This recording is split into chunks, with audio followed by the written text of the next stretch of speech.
பவுல் முதல்ல ஆண்டவர்கிட்ட சொன்னது என்ன? ஆண்டவர் எனக்கு பைபிள் ஃபுல்லா தெரியும், அதனால உங்களை தெரியும் சொன்னாரா? இல்ல. ஆண்டவர் நீர் யார் ஆண்டவரே?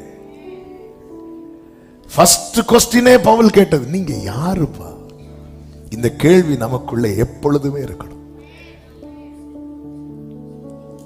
இந்த கேள்வி கேள்வி கேள்வி அப்பா. இன்னும் அதே பவுல் முடிவில் என்ன சொல்றார் தெரியுமா? நான் விசுவாசித்திருக்கிறவர் இன்னார் என்பதை அறிவேன். அவர்தான் சொல்றாரு, இவர் காணப்படாதவைகளை நோக்கி இருக்கிற நமக்கு அதி சீக்கிரத்தில் நீங்கும் இந்த பவுலுக்கு உபத்திரம் லேசான உபத்திரவமா? தலைவலி கால்வலி கிடையாது. அவர் சரீரத்தில் அடிபடாத இடம் கிடையாது.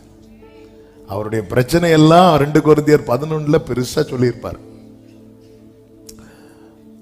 சொல்லக்கூடாதுன்னு தான் நினைச்சாரு, சொல்லிட்டாரு. சிலது சொல்லக்கூடாது நினைச்சே சொல்லிடுவோம் தெரியுமா? தெரியட்டும் 4 பேருக்கு சொல்லிட்டு எதை சொல்ற, நான் புத்தீனமா சொல்லிட்டேன் அப்படிம்பார். அவர் சொன்னனால நமக்கு தெரியுது. அதை எப்படி சொல்லிட்டார் தெரியுமா? லேசான உபத்திரம்ட்டார். எந்த அளவுக்கு தேவனை குறித்த அறிவு உள்ள இருக்கு பாருங்க.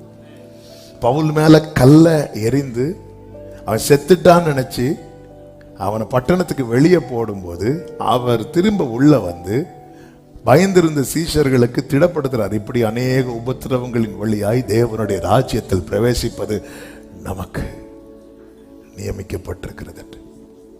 தேவனை குறித்த அறிவு. அவர் தான் சொல்ற, நான் ஒன்றை குறித்து கவலைப்படேன், நான் ஒன்றை குறித்து கவலைப்படேன். காரணம் நான் விசுவாசித்திருக்கிறவர் இன்னார் என்பதை அறிந்திருக்கிறேன். நான் அவரிடத்தில் ஒப்புவித்ததை அவர் அந்நாள் வரை காத்துக்கொள்ள வல்லவராயிருக்கிறார். என்னிடம் உள்ளதையே